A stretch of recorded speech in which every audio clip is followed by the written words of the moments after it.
Tetapi ternyata tidak semua pendapat Syekh Ibnu Taimiyah itu diambil oleh Salafi Wahabi. Hanya pendapat yang cocok dengan pikiran Salafi Wahabi itu maka diambil. Yang tidak cocok nggak diambil.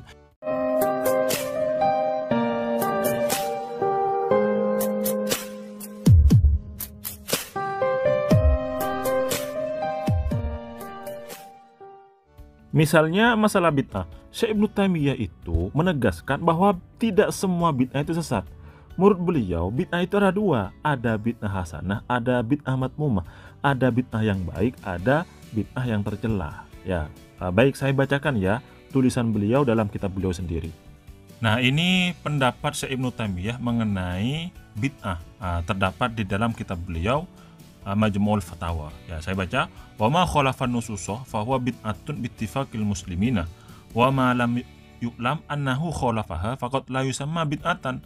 Qala Syafi'i rahimahullah, al bid'atu bid'atani, bid'atun khalafat kitaban wa sunnatan wa ijma'an wa atharan an ba'di ashabi Rasulillah sallallahu alaihi wasallam fa hadhihi bid'atu dolalatin wa bid'atun lam tukhalif syai'an min dzalika fahadhihi qad takunu hasanatan liqauli Umar nikmatil bid'ah hadhihi hadzal kalam au nahuhu rawahul Baihaqi bi isnadihi shahihi fil madkhal.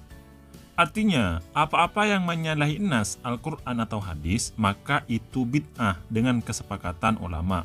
Adapun ajaran yang tidak diketahui menyalahi nas atau tidak maka bisa tidak disebut bid'ah. Sebagaimana pendapat Imam Syafi'i bahwa bid'ah itu ada dua. Pertama, bid'ah menyalahi Al-Quran, sunnah, ijma, dan athar sahabat Rasulullah. Maka bid'ah ini disebut bid'ah yang sesat. Kedua, bid'ah yang tidak menyalahi Al-Quran, ijma, dan athar sahabat. Maka bid'ah ini bisa disebut bid'ah hasanah. Sebab Sayyidina Umar pernah berkata, sebaik-baiknya bid'ah adalah ini. Pendapat ini atau semisalnya diriwayatkan oleh Imam Baihaqi dengan sanad yang sahih dalam kitab Madkhal. Jadi jelas ya di sini bahwa Syekh Ibnu Taimiyah, ulama panutan Wahabi, itu mengatakan bahwa tidak semua bid'ah itu sesat, tetapi bid'ah itu ada yang mahmudah atau bid'ah hasanah, bid'ah yang baik, ada bid'ah yang tercela. Tetapi oleh Salafi Wahabi ini tidak diikuti. Bahkan Syekh Muhammad bin Abdul Wahab, pendiri Wahabi, itu juga mengatakan di dalam tulisannya bahwa bid'ah itu tidak semuanya sesat. Ya, saya bacakan juga ini. Ini pendapat Syekh Muhammad bin Abdul Wahab mengenai bid'ah. Beliau tulis sendiri dalam kitab Ar-Rasail Asy-Syakhsiyah.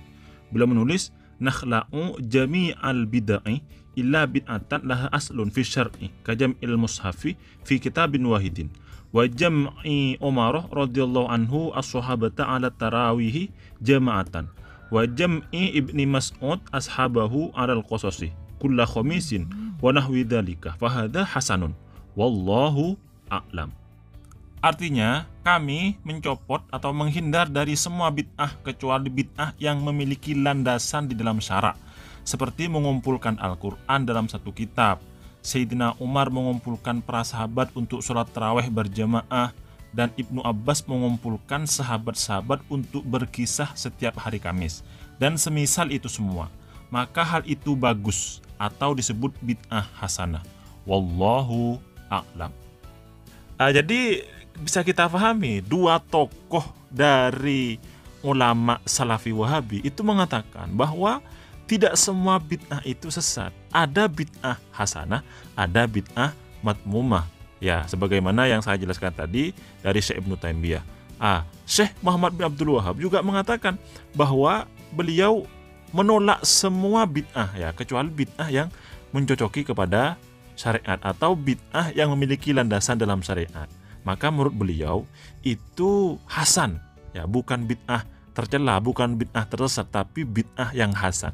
Sebagaimana misalnya sahabat Ibnu Mas'ud itu mengumpulkan para santrinya, sahabat-sahabatnya pada hari Kamis untuk bercerita.